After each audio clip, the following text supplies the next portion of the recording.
Well, hello and welcome to PM Express. And as I always say, it's that beautiful time of the day. And this is a battle that's been simmering for a long, long time. Indeed, it's been going on, and it's Ghana versus Nigeria. But this time, I'm not talking about music. I'm talking about a battle between petty trading or retail trading. This is an area preserved for Ghanaians only. Foreigners are not allowed to infiltrate in this system. Indeed, all over the world, they preserve certain, long-hanging fruit for their own. They look after their own. All the way from Aposio to Circle to Kumasi, you hear the Ghanaian traders complaining that there is an unfair advantage where particularly Nigerian traders are sneaking in and also trading or dealing in retail, which they are not allowed to.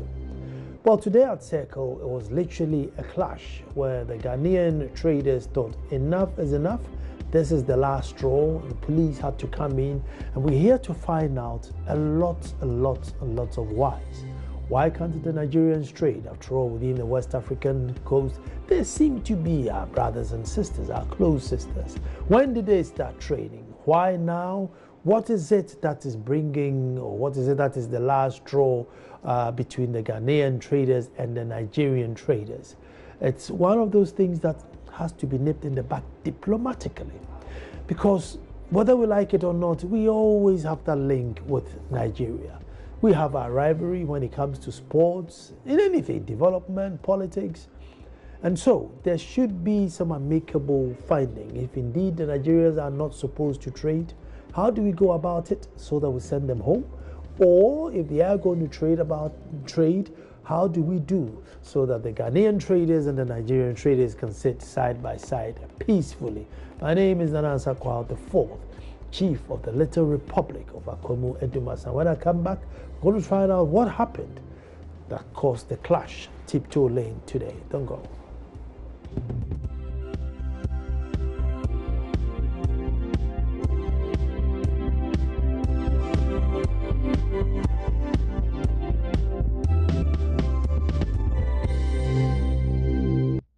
At around 4 a.m. Tuesday, about 30 shops belonging to some Ghanaians were broken into and destroyed at the Kwame Nkrumah Circle, Tiptoe Lane. These outraged shop owners suspected their Nigerian counterparts and went on the rampage. The Nigerian traders were compelled to shut their shops. The Ghanaian traders said they suspect Tuesday dawn's break-in is a prelude to the demolition of their shops to make way for a new building they believe is owned by Nigerians. I had a call from one of the guys around 5 a.m. that people are here destroying our properties. I said, what is going on? So I rushed. I didn't even bath. I didn't do any. I rushed here only to come and see AMA sub-metro chief. I learned he's called Chief Alasan, with some men destroying our properties all over. We sell phones and laptops here. Everything is gone.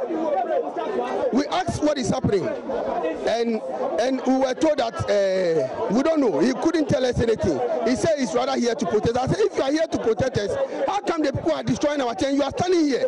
So in fact, we didn't allow him to go. We arrested him here, and then we called the authorities. But what is going? This thing started some months back. We reported this issue. We demonstrated against it. When they started this building, we were told that it was unlawful for them to put on the building over there. But we don't know. They've gone to bribe their way out. They've bribed all the people there, all the authorities involved. Yeah, this morning I was in the house before somebody called me that I should come to Circle. What's the reason? They said some people are demolishing our shops. So if I don't come earlier, they will destroy all our properties and the goods. So I have to take motorbike and come. So when I got here, this is what I came to meet. They've broken all the metal door. They've broken my drawer. This is a drawer.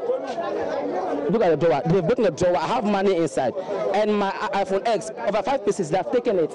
My glasses, they have taken everything. My laptop over here, they have taken it. You don't know who are they? I mean the person they are. Will you imagine that? So we tried calling the AMA boss. And when I came, I met him standing over there. He was saying that he is watching over the place, that nobody will take anything from here. Meanwhile, you brought the bus to come here. And before we could come here, ordered the bus to run away. Representatives of the traders who appeared on the poll said they would not allow the shops to be taken over. Now it looks as if the Nigerians are using the police and those in authority to intimidate we the Ghanaians. Is that how you feel? That is how we feel. We feel intimidated. We feel like we are being taken for like a laughing stock because they see us. We try to agitate. Then the next moment the police come in and then they bring things down, and before you realize they have opened their shop again. Now we are not going to tolerate that again. And if they are not going to fight for us, we are going to fight for ourselves. Nigerian shop owners JoyNews spoke with denied the claims, but explained they had to close their shops for fear of being attacked. What happened? I'm very shocked. I don't know what happened. I just came in and entered my shop and prayed. So within a short while, some groups of guys just penetrated inside my shop and destroyed everything down. Pushed everything down. Everything was scattered. So many. Try to find out why they're doing that. I'm confused. They did not give me the orders. I was like trying to ask them why, what happened. They didn't give us orders. They was like even wanted to cause beyond. They did it aggressively, I guess. Did you try to fight back? Pardon? They did it aggressively. I mean, they came in aggressively. Did you try to fight back? I didn't fight anybody. I was like asking, what happened, please, what happened? Because I don't know anything. I was just sitting down in my shop when the whole incident was going on. So what did you lose? Or what was destroyed in your shop? I lose a lot. Like what? My goods now. I lose a lot. I have not gone into stock check. What specifically do you sell here? We sell phone accessories here. So you lost how many phones? Can you tell me? I can't say for now because they forced us to lock up our shops. So it looks like you're not ready to open the shop now. They not allow us. They say we shouldn't open our shop for now. Have you contacted the police? We are just looking after them for now. Henry Quarter is Member of Parliament for Ayawaso Central. He expressed disappointment and promised the traders whose property were destroyed to keep calm, whilst officials get to the bottom of the matter. There is no intention by my government, by myself as a Member of Parliament, to demolish shops. In events where that will even happen, I believe that we are in a democratic environment. There should be close collaboration, engagement between ourselves and the traders, and that will do. Now I'm picking something at the background about Nigerians. We have trade relations, bilateral arrangements with other countries, and I don't think that Ghana would want to begin to treat Nigerians as not human beings. So I want to plead with my circle traders, and I leave that in the hands of the Assemblyman to see how again they can engage them, so that what we need is their welfare, is peace in the area, and then a free market where everybody can make ends meet. There was significant police presence at the time JoyNews visited.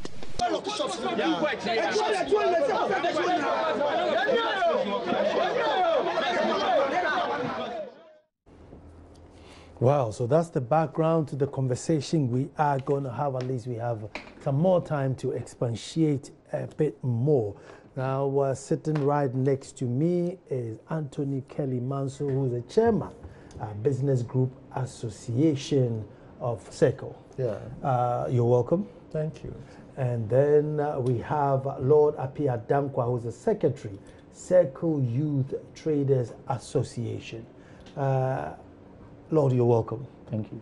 Okay, now before I even get to the nitty-gritty thing, I'm sensing that there may be too many unions or associations whereby if you are going to deal with an issue, I will talk to Lord and said, oh yes, I've spoken to the associations there.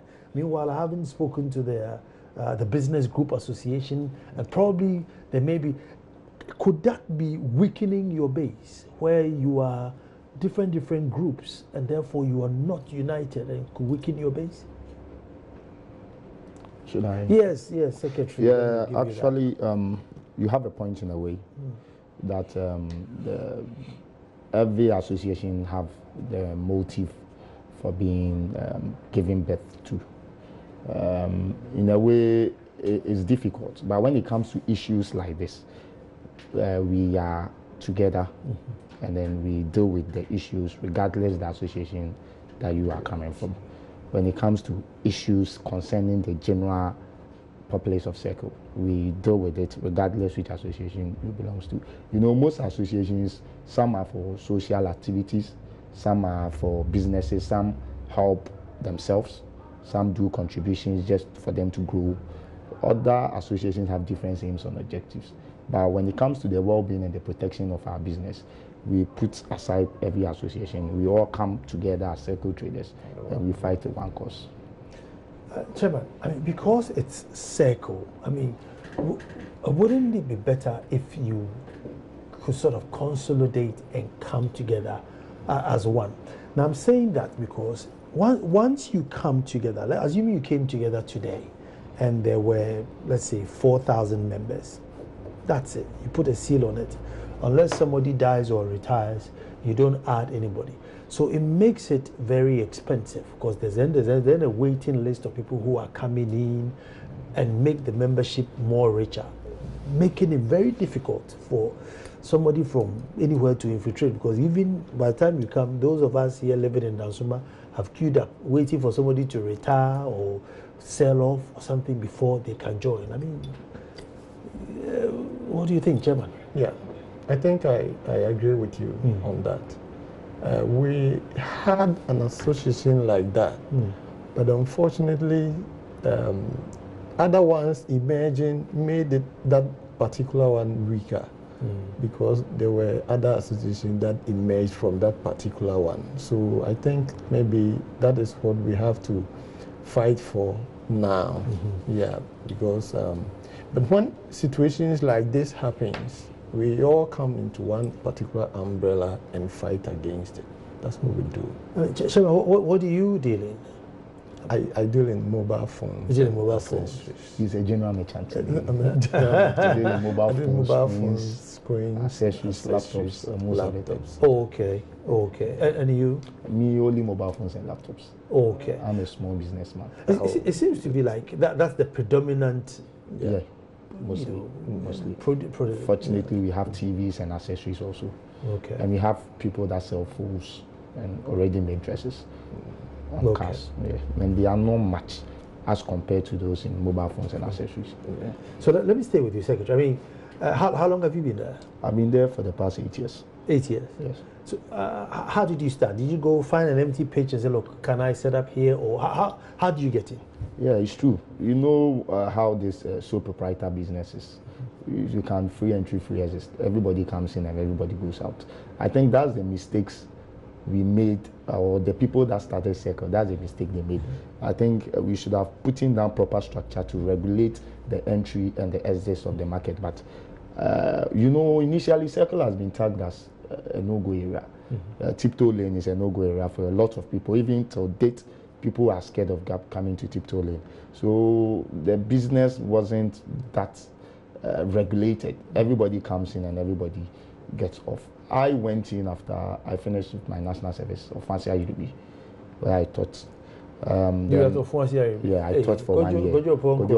Hopefully he's listening. And then from there, I had a friend called Ibrahim, and he told me he has a shop, so I should come. Coming there, I didn't have the intention to come and do business. I was like, what? Why will you go steady and come and sell mobile phone on the street? So initially, I didn't believe this could be a business, but upon entering, I realized it fetched much more than what some of my mates are ending today. Today, by His grace, we have acquired some few properties for ourselves, and we are just hoping that things get well. So I entered Circle just because I had a friend who invited me to come and help himself, and I believe today I'm doing good for myself. How did you get in? Well, I mean, so no, let me stay with you, Secretary. I mean, so you started with Ibrahim first. Yeah, I started with Ibrahim. Are you still with him, or no? I moved from Ibrahim. I came to the streets. Okay. Yeah, I started on the streets again. Then, by His grace, a friend helped, and we have a shop that I trade in now. That's where I'm trying to get to. So the land belongs to somebody, or the shop? Oh, okay. The shop, you rent it from landlords. Okay. And I think it's an issue that we will get to. When I came to Circle, a shop was going for 20,000 for 10 years. And today it's moving around 250,000 for 5 years. I think we will get there through this discussion. So my friend had a shop, so I came to the shop. A shop built by individual contractors or entrepreneurs who think they could make money from building shops. So they will come to your house, they will take a piece of your land, they will build shop, you go with an agreement, you go into an agreement with them, then they list off the shop to the trader. So that's what the shop situation is. And we have containers, which is mostly regulated by the AMA. Okay. So the AMA regulates the intakes of those containers. And then we have especially those on the streets. They are being regulated by the area boys. Okay. So when you go there, you come, you see the area guys, so you want a place to sell. You find something small for them because they are fought and they have protected the area. It's the area, they have made the place a marketplace. So you give them something small, they give you a place, you put your show glass on, then you start selling. And then you pay them monthly? No, you don't pay them monthly. You just give them the initial amount and that's it. On the 27th of July, there was a deadline given, right, from the Ministry of Trade and Industry. And it's read that the GIPC Law 2013 Act 865, Section 27(1) states that a person who is not a citizen or an enterprise which is not wholly owned by a Ghanaian shall not invest or participate in the sale of goods or provision of service in a market, petty trading or hawking or selling of goods in a store at any place. Notice is hereby given to all non-Ghanaians who are engaged in retail trading activities contrary to the provisions of the Act to desist from doing so. All persons engaged in such practices are therefore advised to stop to avoid legal actions being taken against them. Offenders are entrenched to move out of the market by Friday, 27 July 2018. Did this notice come to your attention? Did you know about this? Yeah. Chairman, I mean, so what happened? Yeah, we knew about this particular notice. Then we engaged our people, and then we started pasting it on the lane. Like almost every shop had this particular notice. And then we were looking forward to the day until the 26th. 25th, yeah. A release came out that we should hold on to that deadline that they issued. So we weren't comfortable with it. So being an association, we are also under the umbrella of GUTA. So we contacted our leaders and they told us they are in talks with the high-ranking people. So they met, they had a meeting with the Ministry of Trade. Is it the Deputy Minister? Deputy Minister, Carlos Ankara. Yeah, and then they issued a statement that we should hold on. We weren't satisfied with it. We were so agitated. So even on that particular 27th deadline, we had a peaceful demonstration. It's not a demonstration itself, but it was just a protest that we are not going to give up. We are putting the government on his toes to act on that particular issue because it's becoming unbearable. The Nigerians are really disturbing us as a Ghanaian. Me, I started from the street. I was working at the timber market. I was a timber merchant, and then things weren't going the way I expected it. So a friend on the Tiptoe Lane invited me to come over, knowing me to be a very business person. He asked me to come, then I will help him on the street to sell phones. That is where I started from. I came to Tiptoe Lane not having anything, but upon my help with that my friend, I was able to set up my own place. I started from a showcase I had to go and see a particular woman who sells cosmetics. I spoke to her, and then he gave me a space to put my showcase there. That is where I started from. When I came to the Tiptoe Lane, there weren't people as much as we are seeing now. There were very few people selling mobile phones on the lane, and it was peaceful. It was very regulatory because you can't just come on the Tiptoe Lane and sell. No, nobody will allow you. But now, the Nigerians have taken over the place. That's where they do things as they want it. So now, back to the Nigerians. How are the Nigerians coming in? Who is inviting them? Are they just knocking on doors, finding space and pitching camp? How are they coming in? Well, now, the influx of the Nigerians is uncontrollable. Every single day, you see new faces trooping in. Every single day. And what they do is, those that like rent shops, they bring those people and they come and then occupy the streets. Whenever they see you holding a bag, they know definitely you are holding something like a laptop or phones. And then they will follow you. They will try to convince you, and they will take you to a Nigerian shop. They will never take you to a Ghanaian shop until they think Nigerian cannot buy that particular item you are holding. If it's a laptop, if it's a phone or whatever, they will take you to a Nigerian shop until they realize that no Nigerian can buy before they will start considering other Ghanaian shops. Let me take a break and come back and find out these agents, if they are Ghanaians or if they are Nigerians. Is it a matter of competition and guys are losing, or is this something that we really need to look at? Well, thank you very much for staying, and this is a conversation that has just started. It started way long ago, but it looks as if it's on the table now. But joining us now on the phone is Ernest Chukwu Emeka. Now, he is the chairman of the Nigerian Union of Traders at Circle. Ernest, hello. Hello.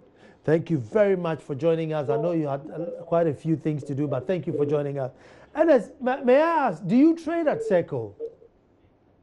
Hello? Do you trade at Circle yourself? Yes. Very good. Ernest, let me just ask, I mean, how did you get in? Did you just walk onto the lane and just say, look, I want to rent a space and start trading? How does it work? Please, I don't get you clear, please. I'm trying to find out, how did you start? Why did you pick Circle? How did you arrive there? And who gave you a place to trade? Okay.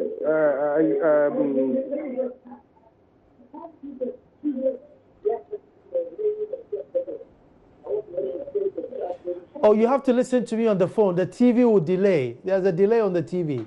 So listen to me on the phone. Okay, I think I've lost you. But Ernest, let me Lord, these sort of agents, trooping up and down the streets, are they Ghanaians or are they Nigerians? They are all Nigerians. Wow. Serving as agents? They call them Opeden boys. Opeden, as in our local dialect, Opedien, like what do you want? That's what they call themselves, Opeden boys. And they stand at vantage points. So let's say if you are coming from Joy FM and you get to Adorais, there will be about 4 or 5 of them standing. The moment they see you holding a bag, they'll be like, Opeden, I can buy it. If you have phone, I have good price, I'll give you good price. Come, let me take you to my shop. And they will frustrate you till you give up. Not 1, sometimes 8, 5. And when they bring the business to a Nigerian, the first thing they will say is they want 200 cedis from this business. If they bring you to a Ghanaian, they'll tell you they want 200 cedis from that business. So if you are not able to work out 200 cedis for them, that means you must abandon the business. You must not buy or sell. And the Nigerians are giving them. So let's say you come to Circle, let's say you want to buy from me, you call me, I'll be like, wait for me at Adorais, I'm coming. You'll be waiting there, they will come, they will maneuver to move you from authorized to a Nigerian shop. Now, when they take you to a Nigerian shop, you buy the product there, they will chase you, they will harass you for their own share, for taking you to that shop. After that, they will go back to the shop and take 100 Ghana cedis or 200 Ghana cedis. Wow. Chukwuemeka is back on the line. Hello, Ernest, can you hear me? Yeah, I can hear you. Good, it's a better line. Ernest, I just wanted to find out, I mean, you are Nigerian, of course. I just wanted to find out, how did you pick Circle, how did you pick Tiptoe Lane, and how did you start?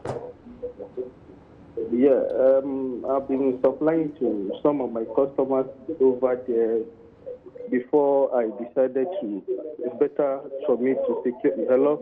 Yes, I'm listening. Yeah, I can hear you.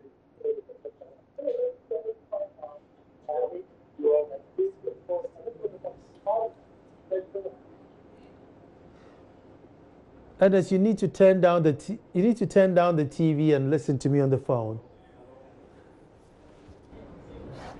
Can you also get Miniotao boys so that they compete with Opeden boys? If you are going to get Miniotao boys, that means you are going to harass customers. Customers who will feel scared coming to Tiptoe Lane because already they are scared. So if they will meet, let's say I have my shop, I put about 2 people on the street, he puts about 2 people on the street, and we have about 900 shops in Tiptoe Lane, and everybody have a rep on the street. They will be fighting over customers like the way trotro drivers fight over passengers. So there are no rules there? There are no rules. Circle is not regulated at all. It's one big issue that we are battling with. And we are hoping that we have a solution to that. Okay, let me try for the last time. Hello, Chukwuemeka. Yes, sir. Very good. Now, if you turn down the TV so you talk on the phone, you can hear me clearly. Okay. Good. This is a much better line. So you started as supplying to Circle, and then you decided, why should I supply? Why don't I start from Circle myself? Yeah, I decided to at least have a place whereby if my customers, those I'm supplying, they can locate me. Hello? Yes, I can hear you. Okay, so that's how I decided. And I told my customers over there that I need a shop before they could be able to link me to the shop owner. So I had to pay and begin to do the normal process of securing the shop. And how long have you been there? I've been there more than 5 years. So, I mean, today obviously there was a clash between the Ghanaian traders and the Nigerian traders, and there's a suspicion that the Nigerians are taking over. There's Opeden boys on the road who are a little bit on the aggressive side, sort of bringing a different culture onto the system. Now, you being the chairman, what are you doing to, tell your guys to calm down and take these guys off the road? Okay, to start from what happened today, I believe it wasn't a crash.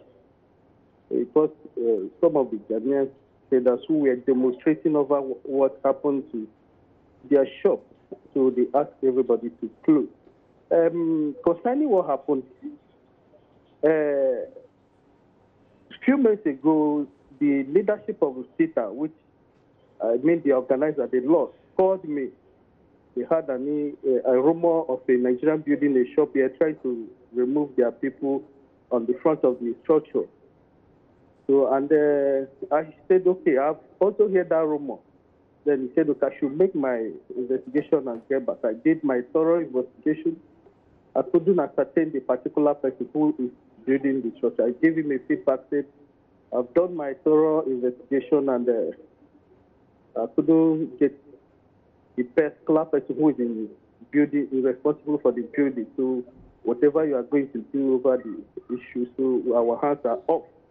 And I also asked him to investigate from the AMA because I also heard that the first traders association over there took the matter to AMA before, whether they can ascertain the particular person. So after then they had their demonstration, everything was calm. Before the incident today, I was about going to hospital because I wasn't feeling well, because before I was called on, and I rushed in. Began to see the whole scenario. So it wasn't a crash. It was a demonstration about what's up. Yeah, Ernest, I mean, the Ghanaian laws that don't permit you to, do that sort of business here. So, I mean, how do you do? Are you breaking the law, or how are you doing your business? You said the Ghanaian law says doesn't allow, foreigners to, have a retail business? I think that issue has been on top for a quite long time, but I believe our authority, the Nigerian Hand Commission, with the national body, are on top of that matter. So I don't want to comment much. It's a diplomatic issue relating to that. So an issue concerning, you made a point, an issue concerning the Upedem boys. The issue concerning the Upedem boys is the same circle you traders decided to form a neighborhood watch to fight to eradicate those Upedem boys and those who are selling soap and as phone. So we gave them our backup. We gave them 100% support. So we are not. We don't know much about them. We are not behind any Upedem boys. So the neighborhood watch, I think they are taking proper care of that one, which we also give 100% support. But the Upedem boys seem to be drawing customers to Nigerian shops. When they consulted us, we told them that what they are experiencing, we are also experiencing it. So we are not behind, we are not even in support of Upedem boys. So I believe the incompetency of the neighborhood watch who they were inaugurated to control that issue. Okay, hold on line for me, Ernest. Yeah, hold on for me. Good. Chairman, he's saying that, well, he's also in support of Upedem boys getting out and that there's some neighborhood watch trying to get rid of them. So how far or what's the success? Okay, I would like Lord to speak to that issue because he is in charge of our task force. Okay. And they are taking care of those people. So I think he will be Lord, the best person to update me on the Upedem guys. Yeah. I think we had a meeting with him concerning the Upedem guys. We were trying to get them off the streets. But the unfortunate thing is the Upedem guys are not doing anything illegal concerning the police law. The police cannot arrest Upedem people because they have not committed a crime. So we went to consult from immigration and to see how best they could help us. Like we were saying earlier, diplomatic reason and what have you, which have brought us here today, have been the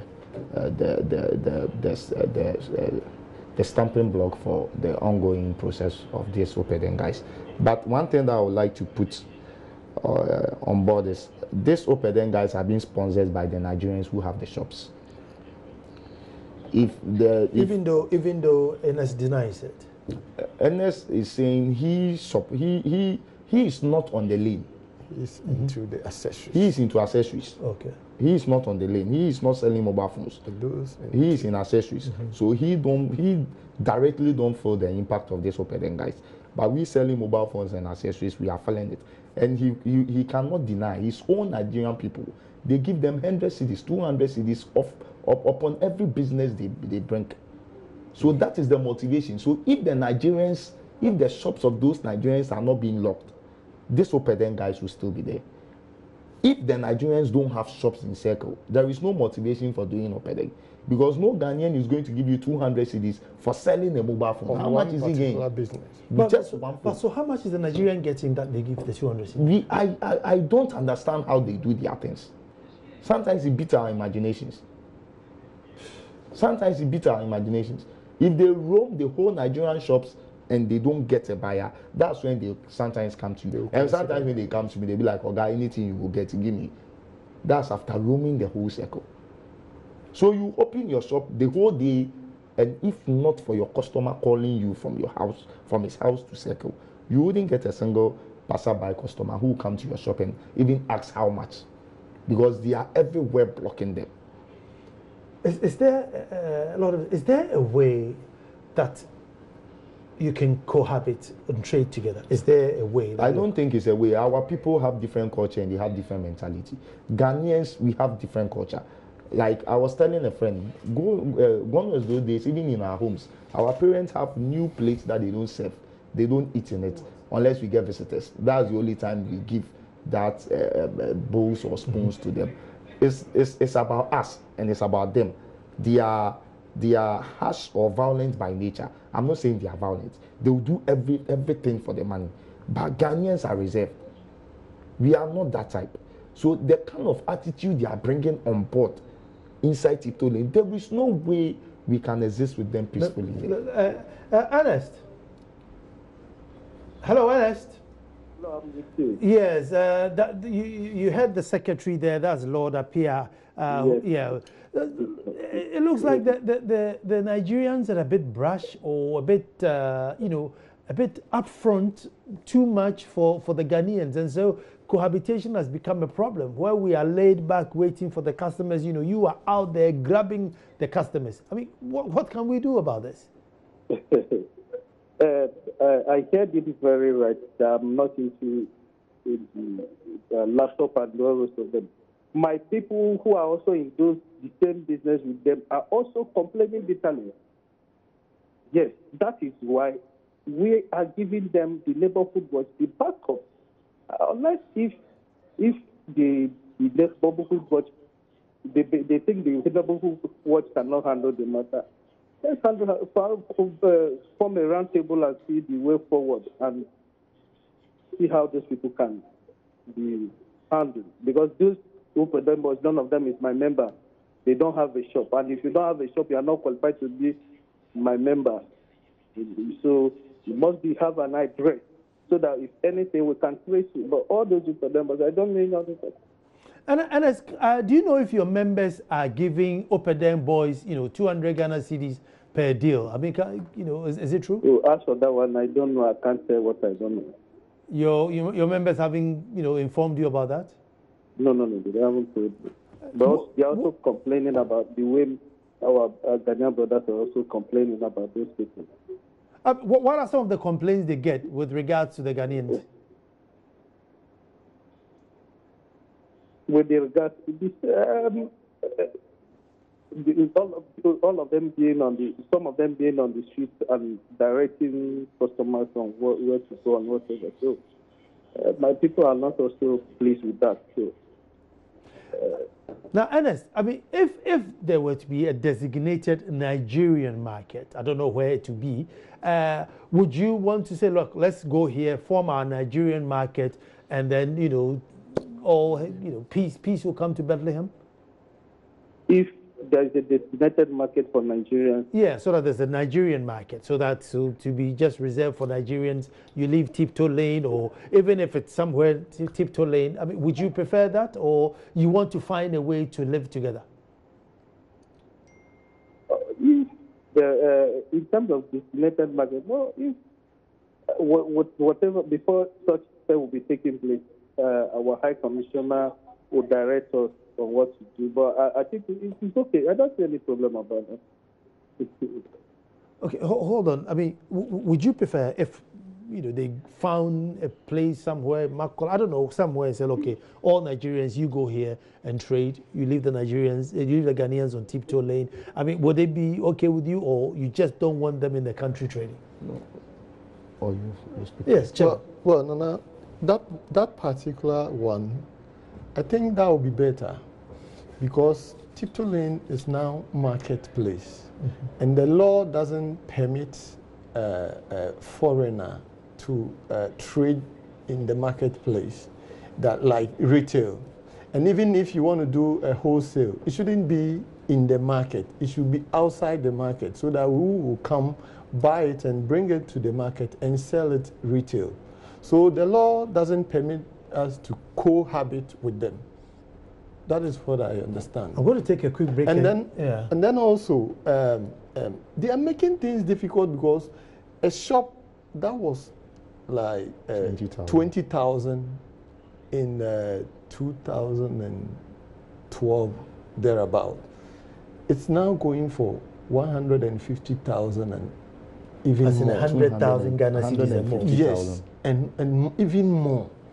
You understand? It's all because of these Nigerians, the intrusion of these Nigerians. So there's more demand. Exactly, because when they come and you are paying for like maybe 50,000 for a shop, they will tell the owner that they can pay 100,000. Who wouldn't take the 100,000 and then deny the 50,000 person? Let me take a quick break and come back, and in the last 15 minutes we'll find out what is the way forward. Should the law be changed and we allow them to trade? Will our brothers understand? Don't go.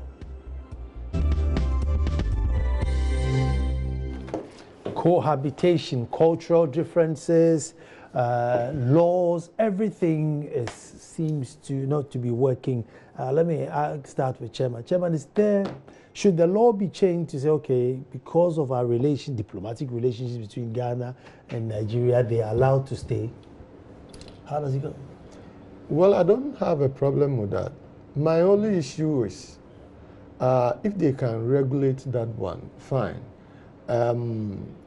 They have to see to it that every Nigerian that comes on the market has gone through the necessary process to be able to sell on the market, like do retail. And I hope you are getting my point. Because for them to be trooping in each and every day, seeing new faces on the market, it means they're going to bully us. They're going to bully us because but how many Nigerians are there now? On the Tiptoe Lane now? It's uncountable. We don't have. We don't have the figures here now. Yeah. Okay. Let me. I partially disagree with my chairman on this issue. The law, there was a brain behind that law. It just didn't come out. That law cannot be changed.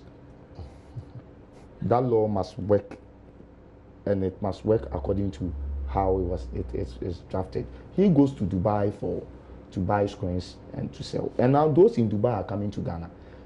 So if, like Ernest said, he used to wholesale. He used to come and supply and goes back. Now he is here. So if you come and you are coming to buy from me, and let's say Ernest is also in the market with me, will you buy from me? No. Because logically, you go to Ernest and go and buy. Because he is wholesaling it right in the market and he's retailing it in the market. So there is no way you could compete with such a person. There is a certain guy on the street. He is wholesaling phone on the street. He wholesale it to, let's say we are all sitting here, there are people sitting behind him. He gives this to them at 900 cedis. He sits there, and when the customer comes, he still sells it at 900 Ghana cedis. How do you expect the Ghanaian to sell this? So I think it wouldn't be possible. I mean, so why did the unions allow the Nigerians in? Like I said, the union are now trying to put together our strength to make sure we take them out of the market. They didn't come in with the permission of any union. They just came in like with ECOWAS protocol. And the ECOWAS protocol also has a limitation. Yeah. With the wisdom of the framers of the law, they said 90 days. I cannot go to Nigeria and spend more than 90 days. They believe that after 90 days, even if I came to credit my product, they believe that you must have received your cash. So after 90 days, you have to go back. If you want to stay in the country, you must declare your status. Nobody knows whether they are criminals. Nobody knows whether they have any criminal records, except for those who have residential permits. Apart from that, we don't know. Nobody knows where they are coming from, and it is a danger. Let me go to Ernest. Hello, Ernest. Hello, I'm with you. Yes, good. And so what's going to be the way forward? Are you hoping for a peaceful diplomatic dialogue, or what other measures do you have, going forward? All right. I'm hoping for a peaceful diplomatic dialogue, and also pray that our Ghanaian brothers will see us as one, because there are many Ghanaians in Nigeria doing their business without anybody disturbing them, without even having their passport. So, Ghana and Nigeria are one.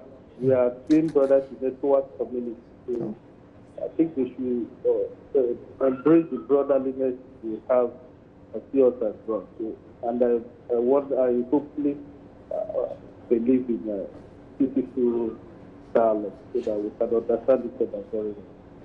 Ernest, but have you had meetings with your Ghanaian union chairmen and the unions and associations? Have you had meetings with them?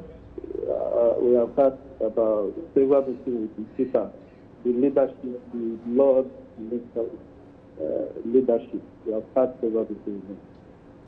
Well, generally, what's the sentiments of these meetings? Generally, No, we had between when we are trying to inaugurate the neighborhood watch that will work at that will try to eradicate those things for them guys. So that's why I said that's why I told you earlier that we gave them our backup to through the process we are making, discussing the way forward to the time they did the negotiation. Ernest, thank you very much. Let me leave it here. But this suspicious building that you think is a Nigerian, behind it, is it just mere suspicion or is it a fact? It's a fact. You know that for a fact. That's a Nigerian. It's a Nigerian investor who is putting up that building. Oh, but the law allows him to partner with a Ghanaian. Not to partner with the Ghanaian. Yeah, I mean the law allows that Nigerian can come and partner with the Ghanaian. I wanted to say something concerning this retail thing about moving out of circle. We have Malcolm trading here in Ghana, and nobody is fighting Malcolm. We have Palace trading here in Ghana. But they're Ghanaians, though. No, Malcolm is not for Ghanaians. Malcolm is for Lebanese. Well, they look Lebanese, but they were born here. No, Malcolm is not a Ghanaian company. No, but we even have Mawaku. They are not to be in food, but we have Mawaku Lebanese. We have Papaye. No, they look Lebanese, but you go behind the screen. No, the law allows them to sell here in Ghana, but not in the market. Okay. ShopRite does not belong to a Ghanaian. So your issue is the market. It's the market. It's the market. So the fact that they are in the market, they bring unfair competition, and we cannot compete them. See, petty trading is the sole prerogative of Ghanaians. In Nigeria, is there. Even with this ECOWAS treaty, you cannot take fabric from Ghana to Nigeria. They have not signed on to that. There are certain things you can't take from Ghana to Nigeria. And we believe that our laws also must be respected. There are certain things that I cannot go to Nigeria and do. So I only have 1 minute. So who caused that demolition? Was it because that shop is being built or somebody caused it? Because the AMA, nobody seems to be aware of why the demolition I spoke to the sub-metro chairman today, and he said he was there to protect the place. Actually, this building, we have been in long battling with the contractor and ourselves and the leadership of that market, to the extent that they even came to bribe some of us. I still have the money there. If I knew I was coming, I would have come along with the money. It's still in the envelope. Did you have evidence of him bribing you? Oh, we have witness. I have evidence. There were people there. So I called the leadership of the market and I told them this is what they came to offer. This is the bribe they came. And then the money is still lying there. You understand? And they are bribing people in authority. So that gave them the power, because those that came allegedly were in AMA uniforms.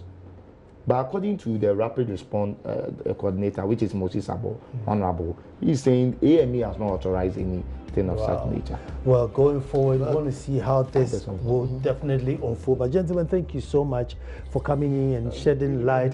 Give a message to our well, leaders. You have 20 seconds. Okay. I want our leaders to protect us as Ghanaian retail business people, because why is it that the law works only for them but not for us as Ghanaians? Because there is no way they can allow foreigners to come and be a parliamentarian or whatever. All too soon, that's what time would allow us. But as I always say, we'll be back to do this all over again. But Ghana versus Niger will always be emotional. But you know what? We hope that there will be a peaceful resolution to this issue. Thank you for watching. Guys, thank you.